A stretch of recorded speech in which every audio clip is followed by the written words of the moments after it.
Hey guys, Happy New Year. This is Al, and what you're looking at right now is the dash fascia on my 1984 Corniche.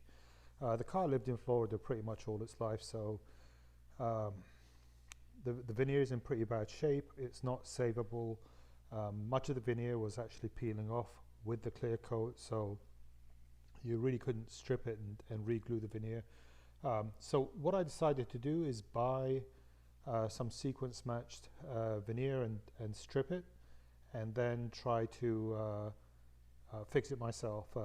It's the first time I've ever tried this. Don't know if I'm going to do a good job, but I'm going to make my very best effort. Um, the veneer comes in 4 pieces, but you can see when you stick them together, they match in sequence, and you'll need about 3 pieces, just a tiny piece of the third piece, in order to do a complete fascia. So with that said, we'll take a look at what it looks like once it's done. Alright, so I've attached the veneer. Obviously I had to strip the old veneer off the fascia. Use Titebond as the adhesive. Put a 2x6 over the fascia, and then a set of 40-pound dumbbells, and that held it in place. I kept it on there for about 12 hours. The really hard part was actually cutting the holes. They're not perfect cuts. The whatever knife I was able to use just didn't seem sharp enough, and it almost had to, saw it rather than slice it. But anyway, that piece is going to be for the glove box, and it was sequence matched, so it should match all the way through. So the next step really is just to paint the insides of the bezels, which I'm using that Rust-Oleum leather brown, I think it's called, or something like that. It's a very close match. I think somebody recommended it on one of the forums, and it does look like a pretty good match. So after that, what's next? Well, we're going to have to clear coat it.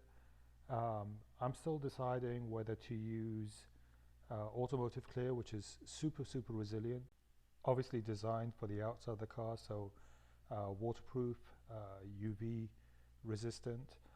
Also considering using this stuff for convenience. It's Rust-Oleum Zone Brown. Obviously it's a single stage clear, so it's going to take longer. It doesn't have a hardener. Probably have to apply more coats to it, but I'm debating whether to use one or the other. I have plenty of clear coat at the shop, so I could go either way. I haven't decided just yet. But anyway, this is basically where I am.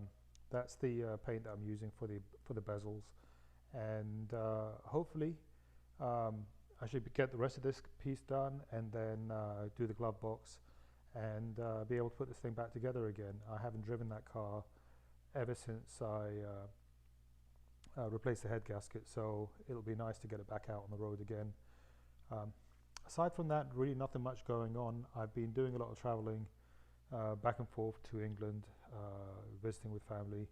Obviously work started back up again, so that's been pretty hectic, with the start of the year. Jensen engine is still apart. I'm going to be working on that as well, and hopefully if I can get some of the pieces that the previous owner had for the Lincoln back to me, the engine pieces, then I can start on that as well. Alright guys, thanks very much. Take care. Bye bye.